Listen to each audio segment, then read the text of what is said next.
I want to move on to the Acton Institute's powerful documentary about Jimmy Lai, one of those people imprisoned.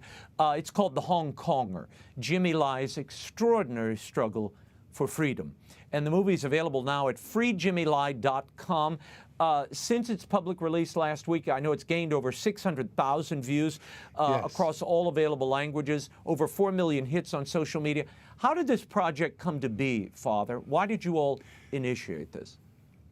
Well, it really is very personal. I know Jimmy Lai. I've known him for over 25 years. I've been in his home and in Hong Kong and Taiwan. We spent a wonderful holiday together in Rome, where we met with now Cardinal Filoni, who was at the Secretary of State's office. We went to Pompeii, and you know, I know this family, and he, that is Jimmy, expected something like this to happen. And what is so salient about this story is that this man, Jimmy Lai, a billionaire who has homes all over the world, could have at any time prior to his arrest have simply left. He's a British citizen, has a British passport, could have left. He determined freely and with full awareness to stay and fight for freedom. He said, I can't just make a mess and leave it for other people to clean up. I'm defending the rights of the Chinese people. He loves China. He loves everything Chinese. He said, I have to be here and give my witness. Just recently, someone who has seen him regularly told me that he is reading the Summa Theologica. Just the other day, I received a beautiful little sketch of the Virgin Mary that Jimmy sent me from his jail cell. And that's, you know, I think it's a real inspiration. This is the thing that the Chinese government is afraid of. People of faith, people who have a moral sense of mission, cannot easily be broken. And I gathered our resources and asked for help from people who were very generous in enabling us to put this film together. We've interviewed a number of residents of Hong Kong, some of them in blurred and voice manipulated so they couldn't be recognized. The governor of Hong Kong at the time of the takeover, Lord Patton, has a whole interview. Jimmy Lai's godfather, Bill McGurn, calling for Jimmy Lai to receive the Nobel Peace Prize, which would add. And again, this is not just for one single person who could have gotten out of this at any time. This is the principle of human dignity, of human freedom, freedom of the press, freedom of religion, freedom of assembly, and freedom of speech in China. And it is an honor for me to be associated with this project. Yeah. Father, I want to share with people, Jimmy Lai will go on trial in Hong Kong on these national security charges in September. Yes. In 2020, he was arrested for allegedly conspiring and colluding with foreign forces to endanger national security under this controversial national security law. I want to play a clip from the film on what this national security law is all about. Watch. Yes. China has passed controversial national security legislation for Hong Kong in response to the pro-democracy protests that started last year. The national security law is a very obvious example of CCP's disrespect for law. The national security law was conceived by people in Beijing as an instrument to bring Hong Kong to heel. It establishes a Chinese law which sets up special courts, special police to capture almost any activity in violation of that law. The crackdown is total. Sitting here in London speaking about Hong Kong, criticizing the Chinese regime, I'm in daily violation of the national security law. Matter of fact that I'm giving this interview, if I went back to Hong Kong, I could be arrested. If we just surrender, we will lose the rule of law, we will lose the freedom, we will lose everything. What is the long-term effect of that national security law on Hong Kong? And are there more Jimmy Lais in Hong Kong willing to fight for their freedom, Father? Well, the long-term effect of that may be very practical, because business people need to understand that if they're doing regular transactions in Hong Kong, they come under this law. So if, for whatever reason, the communists want to arrest them, they can be arrested, tried, and even perhaps extradited to the mainland. This is an evisceration, as Jimmy Lai said, just in that clip that you showed. It's a denial of the rule of law in Hong Kong. So I think it's very dangerous. There are other people in various ways speaking out. You know, Jimmy is only one of a number of others who have spoken out, who are in jail as well. I think the hostility directed at Jimmy by the Communist Party is directed at him precisely because he's seen as the ringleader, the inspiration, the band leader of the whole thing, and that's why they're using him as an example. Pray that you know, they have denied the right of him to have a British lawyer represent him, and I pray that they don't transfer him to the mainland, where he will disappear from even what semblance of openness that we have with people who are at least now able to visit him. I want to play another clip. Now, this one concerns the dilemma the West faces, being able to defend Hong Kong while dealing with China. Watch this. A China that does not respect the right of its people will not respect the right of its neighbors. That is the trouble we are facing. Our guys on Wall Street are not helping the cause of freedom. We've certainly allowed our economies to become too enmeshed. Any company who bow down to China just for profit, that will hurt the dignity of American people. Later in the documentary, you point out, Father, that the West has to stand by the principles of free enterprise and true freedom, even if it costs them something in the marketplace. Is the West willing to do that? And how enmeshed is the Chinese economy with the United States and Europe at this point? Well, the enmeshment between the Chinese economy and the rest of the world economy is incredible. I mean, to pull it apart is next to impossible. But I think what we can do, and you know, Raymond, I've been on your show enough, your viewers know me well enough to know what a defender of the free economy I am. But let's remember that the free economy is only free under the rule of law.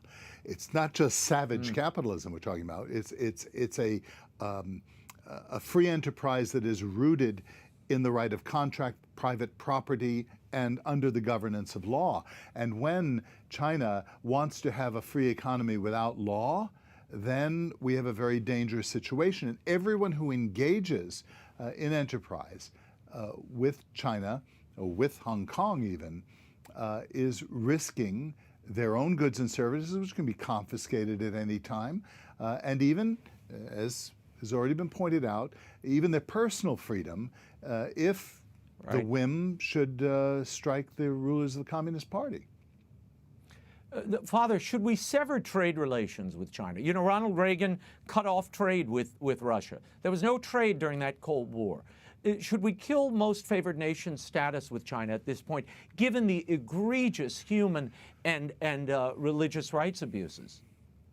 I think you have to weigh that question very heavily, because first of all, I'm not sure it's even possible how long it would take to be able to do that, because there are contracts in place, there are whole types of reciprocal relationships.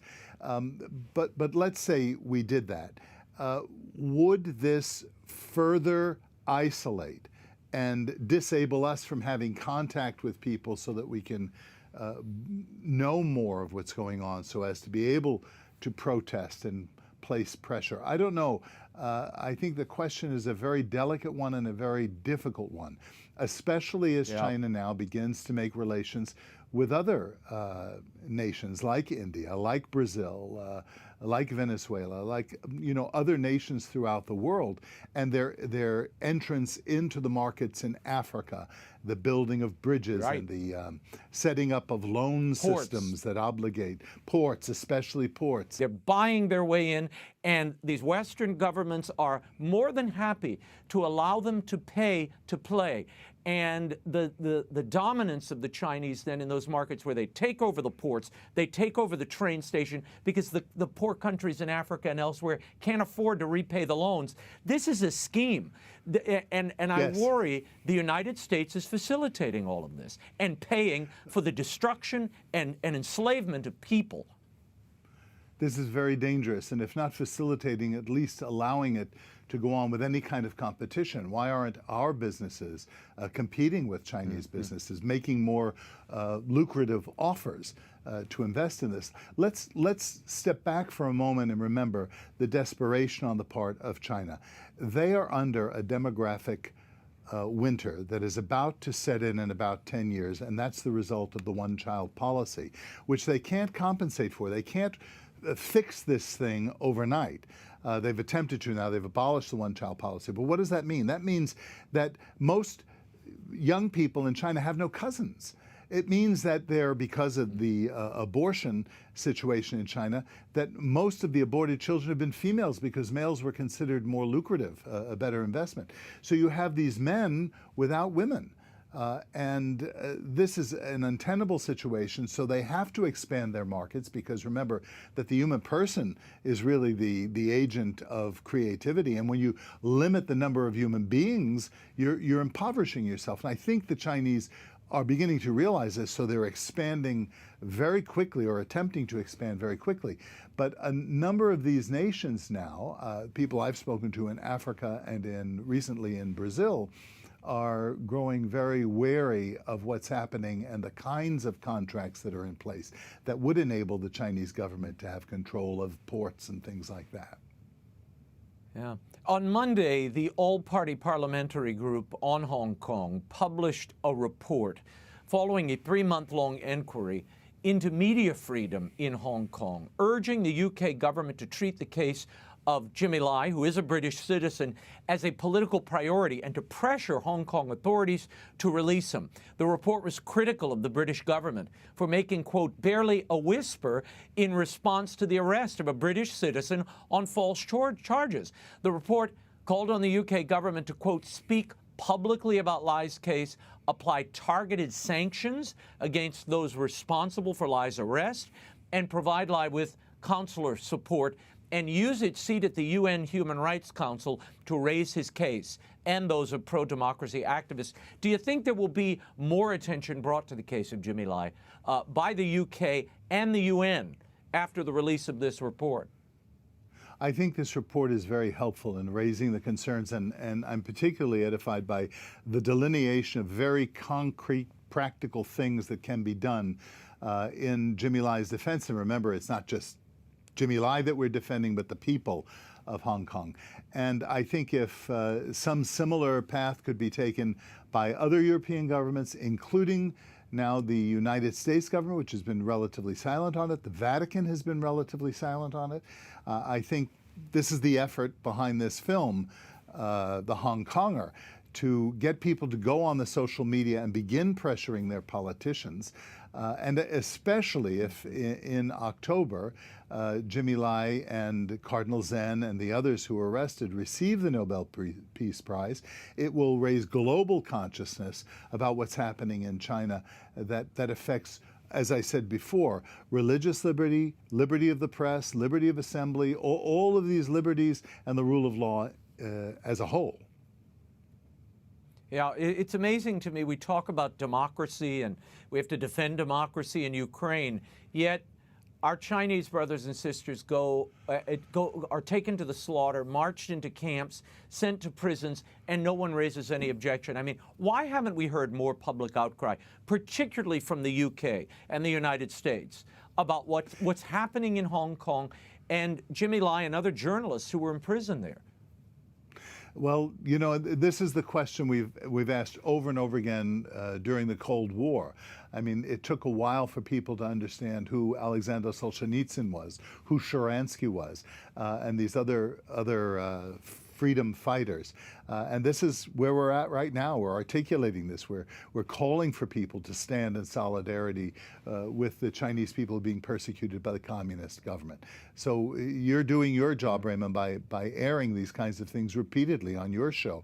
And the EWTN network throughout the world has the opportunity to go on their social media and call for the freedom of the freedom fighters in Hong Kong. Yeah. Yeah, no, we have been, this has been, you know, I just think it's a neglected part of the world, not unlike Africa. It is. We just ignore what's Yes. happening in these countries. And, you know, we have to use these platforms to bring people's attention to these human and religious right abuses, no matter where they are, particularly when people in the church are being singled out for their faith. You know, I like you, Father, I've received this beautiful illustration of the crucifixion by Jimmy Lai, which I'll put up on the screen, that he sent me out of the blue, I guess because of the, you know, continued reportage. But it's important for us to do this. And I have that in my office as a reminder of the silent voices that we have to give voice to and be the voice for. Yes. Who do you hope sees this documentary, The Hong Konger? I would love for people in the Vatican to see it and to take it seriously. I would love for people in mainland China to see it, to see the love. I mean, you know, this is an argument not against the Chinese people. They're resilient people, they're creative people. China's experiment with human and economic freedom over the last 30 years has been nothing short of astounding. We only wish more of that. It would be wonderful if we had a global economy where we're interdependent, where the division of labor is diverse. I believe that trade with other people breaks down prejudices.